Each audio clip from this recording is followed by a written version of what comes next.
So hi guys, welcome back to another video. तो guys यार, इस वीडियो में हम लिप्स ड्रॉ करने वाले हैं। रेफरेंस आपके सामने है, इसी को मैं ड्रॉ करूंगा। तो जैसा कि मैंने बता रखा है कि मैं रेगुलर बेसिस पे कुछ ना कुछ अलग अलग जो बॉडी पार्ट्स हैं उनकी स्टडी करता रहता हूं और प्रैक्टिस मैं करता रहता हूं, जो कि आपको भी रेगुलर करना चाहिए। तो सारे वर्क का ट्यूटोरियल बनाना थोड़ा सा मुश्किल है। जो अच्छे होते हैं और जिनमें लगता है कि यार इसमें कुछ चीज़ें मैं बता सकता हूँ, क्योंकि अगर आप प्रोसेस देखोगे पूरा तो ऑलमोस्ट सारे में प्रोसेस सेम होते हैं, ठीक है। बट कुछ कुछ वर्क ऐसे होते हैं जिनको लगता है कि हाँ, इसमें मैं बहुत सारी चीज़ें मैं आपको बता सकता हूँ जिससे आपको कुछ ना कुछ सीखने को मिलेगा। तो उनमें से एक है ये जो वर्क है, बहुत अच्छा बना था। तो मैंने सोचा इसके ऊपर मैं डिटेल ट्यूटोरियल बना दूँ और बेसिक चीज़ें मैं बता देता हूँ कि इनमें मैंने क्या क्या करा है। तो सबसे पहले आउटलाइन आपको बनानी है। रेफरेंस आपके पास है, आप उसको अच्छे तरीके से ऑब्जर्व करो और कैसा शेप है, उसमें लाइटिंग किधर से है और किस तरीके से आपको ड्रॉ करनी है, ये सारी चीज़ें आपको माइंड में बिल्ड कर लेना है बनाने से पहले। उसके बाद आपको उठानी है HB पेंसिल या फिर उससे भी लाइट पेंसिल आउटलाइन के लिए। HB 2H 3H जो भी आपके पास है, आप उसको उठाओ, आउटलाइन ड्रॉ करना स्टार्ट करो। और कहीं पे भी आपको हड़बड़ी नहीं करनी है। जब आप प्रैक्टिस कर रहे हो तो आपको समय देना है प्रॉपर। भले आउटलाइन बनाने में आपको आधे घंटे लग जाए, सिंपल सा आउटलाइन है बट आधे घंटे लग रहे हैं, कोई इशू नहीं है, क्योंकि वो आधे घंटे में आप बहुत कुछ सीखोगे। तो ये इंपॉर्टेंट है। आप हड़बड़ी में बना रहे हो तो उसका कोई सेंस बनता नहीं प्रैक्टिस करने के। देखो, रियलिस्टिक ड्राइंग में आपको पेशेंस रखना पड़ेगा, आराम से चीज़ें ड्रॉ करनी है अच्छे तरीके से ऑब्जर्व करके। यहाँ पे मैं सबसे पहले देखूंगा और यहाँ पे फ्री हैंड ही मैं ड्रॉ कर रहा हूँ। अलग अलग बॉडी पार्ट्स जब मैं बनाता हूँ तो जनरली मैं फ्री हैंड ही बनाता हूँ। कुछ टेक्निक बिल्डअप करनी है, शेप कुछ ड्रॉ करके अगर आप आउटलाइन बना सकते हो तो बहुत अच्छा है। तो वही मैंने करा है। यहाँ पे मैं आउटलाइन ड्रॉ कर लूँगा। उसके बाद आउटलाइन बनाने के बाद हमारा काम है शेड करना। अब यहाँ पर चारकोल पे मैं भी वर्क कर रहा हूँ और यहाँ पे जो बेस लेयर है मैं चारकोल पाउडर से ही दूंगा। अगर मैं कंपेयर करूँ चारकोल पाउडर से बेस लेयर देना और ग्रेफाइट से, क्योंकि मैं ग्रेफाइट से भी देना बहुत पसंद करता हूँ बेस लेयर। दोनों में बस डिफरेंस इतना है कि अगर आप ग्रेफाइट से देते हो तो आपको समय ज़्यादा लगता है, और अगर चारकोल पाउडर से देते हो तो बहुत कम समय में एरिया कवर हो जाता है। तो आपके ऊपर है आप कौन सा टेक्निक फॉलो करना चाहते हो। मेरे तो यहाँ पर मैंने चारकोल से बेस लेयर अप्लाई करा है और पूरा जो एरिया है पहले मैंने कवर कर लिया, उसको मैंने अच्छे तरीके से ब्लेंड कर लिया। तो बेस लेयर मेरा तैयार हो गया। उसके बाद आगे के जो लेयर्स हैं वो देना थोड़ा आसान हो जाता है जब आप बेस लेयर देते हो। अगर आपने बेस लेयर नहीं दिया, डायरेक्ट आप सोच रहे हो कि जो टेक्सचर है वो आप देने लग जाओगे तो थोड़ा सा मुश्किल होता है। तो मैं इस तरीके से जाता हूँ, पहले मैं बेस लेयर देता हूँ और उसको अच्छे तरीके से ब्लेंड करता हूँ। मेरा एक एरिया हो जाता है, कवर हो जाता है बेस लेयर से। उसके बाद मैं वहाँ टेक्सचर बनाना पसंद करता हूँ। तो ये टेक्निक अगर आपको करना है तो ये स्टेप्स फॉलो करने पड़ेंगे। ओके, तो बेस लेयर देने के बाद जो सबसे डार्क एरिया है रेफरेंस में, जो सबसे डार्क एरिया है जहाँ पे टेक्सचर देने की ज़रूरत नहीं है, उसको मैं कवर कर लूँगा चारकोल पेंसिल से।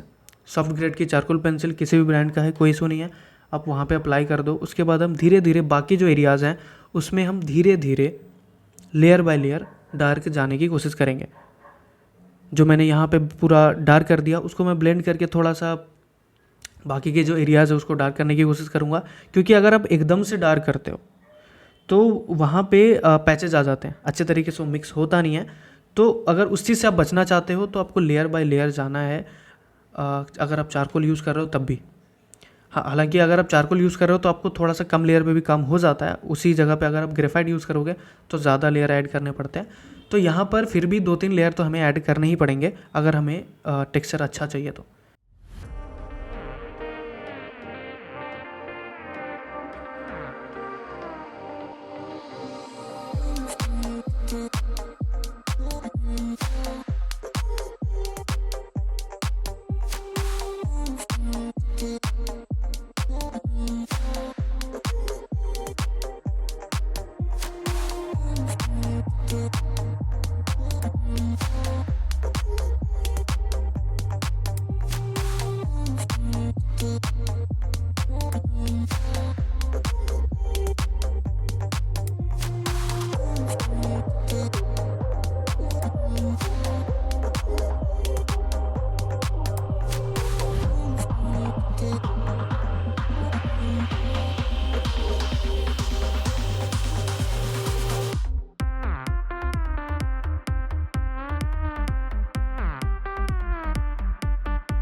तो गाइस यार यहाँ पे प्रॉब्लम ये हुई थी कि बीच का जो क्लिप था वो डिलीट हो गया था गलती से, तो यहाँ पे मैं वो ऐड नहीं कर सकता। बट मैं प्रोसेस बता देता हूँ, और इसके पहले भी मैंने बताया ही सही, वही प्रोसेस आपको फॉलो करना है। लेयर ऐड करा था मैंने सबसे पहले, उसके बाद एक और लेयर ऐड करा, थोड़ा सा डार्क गए हम, उसके बाद एक और लेयर ऐड करेंगे चारकोल पाउडर से ही, थोड़ा सा और डार्क करेंगे। उसके बाद जो टेक्सचर है लिप्स के ऊपर उसको हम ग्रेफाइट पेंसिल से अप्लाई करेंगे। अगर आपके पास नॉर्मल पेंसिल है वुड वाली, उसका आप 2B या 4B आप यूज़ कर सकते हो अच्छे तरीके से शार्प करके। और अगर आपके पास मैकेनिकल पेंसिल है तो और भी अच्छा है, उससे आप यहाँ पे टेक्सचर दे सकते हो। और जो डार्क एरिया है उसको आप कवर कर सकते हो चारकोल पेंसिल से।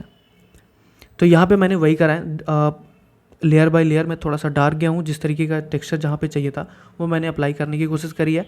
जहाँ पे स्मूथ सी शेडिंग चाहिए थी वहाँ पे मैंने स्मूथ करी है, जहाँ पे मुझे टेक्सचर चाहिए था वहाँ पे मैंने वो करा है। तो ये चीज़ आपको देख लेनी है रेफरेंस से कि आपको शेडिंग किस तरीके से करनी है, स्मूथ है, टेक्सचर है, किस तरीके की है, कहाँ पे लाइट है, कहाँ पे डार्क है, ये सारी चीज़ आपको देख लेनी है और आपको आराम से चीज़ों को अप्लाई करना है। ओके, तो यहाँ पे हाईलाइट ऐड करने के लिए मुझे ज़रूरत पड़ेगी वाइट जेल पेन की, क्योंकि जब आप वाइट जेल पेन अप्लाई करते हो तो वो बहुत ज़्यादा इंटेंस वाइट होता है। और यहाँ पे जो टेक्सचर है वो लिक्विड वाला है, और आपको पता होगा कि जब लिक्विड पे लाइट पड़ती है तो बहुत ही अच्छे तरीके से और बहुत इंटेंसिटी से लाइट को रिफ्लेक्ट करता है वो जो लिक्विड है। तो वहाँ पे वही इफेक्ट देना है। अगर आप यहाँ पर इरेज़र यूज़ करते हो तो वो भी हो जाएगा, बट ये जो इंटेंसिटी है वाइट जो मतलब रिफ्लेक्शन की, वो चीज़ नहीं आ पाएगी। तो वहाँ के लिए आपको वाइट जेल पेन यूज़ करना पड़ेगा, तो कि ताकि आप अच्छे तरीके से वो जो इफ़ेक्ट है वो यहाँ पे दे पाओ। और भी जहाँ पे शाइन है, जो रिफ्लेक्शन जो है ना, उसका इंटेंसिटी जितना है उसके हिसाब से आपको अप्लाई करना है। बहुत कम इंटेंसिटी है तो आपका इरेज़र यूज़ कर लो, अगर आप इंटेंसिटी ज़्यादा है तो आपको वाइट जेल पेन जैसे ही टूल्स की ज़रूरत पड़ती है। ओके, तो यहाँ पर ब्लेंडिंग का सीन मैं ऑलरेडी बता चुका हूँ कि एरिया के ऊपर डिपेंड करता है और किस तरीके का आउटपुट चाहिए, उसके हिसाब से आपको ब्लेंडिंग के जो टूल हैं वो यूज़ करने पड़ते हैं। जैसे यहाँ पे बहुत ही छोटा सा एरिया है और स्मूथ सा टेक्सचर चाहिए, तो यहाँ पे मैं ब्लेंडिंग स्टम्प यूज़ करूँगा ब्लेंड करने के लिए। एरिया थोड़ा सा बड़ा होता तो मैं टिश्यू पेपर यूज़ करता, और उसके हिसाब से मैं ऑलरेडी बता चुका हूँ एक सेपरेट वीडियो में, जिसमें मैंने अच्छे तरीके से बताया कि कौन सी जगह पे कौन सा टूल आपको यूज़ करना चाहिए।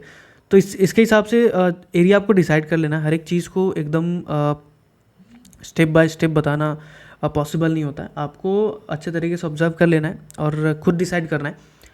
जब आप बेसिक चीज़ें देख चुके हो कि कहाँ पे आपको कौन सा टूल अप्लाई करना है।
तो बस गाइस, आज का वीडियो यहीं पे ख़त्म करते हैं, तो मिलते हैं अगले वीडियो में, तब तक के लिए बाय बाय।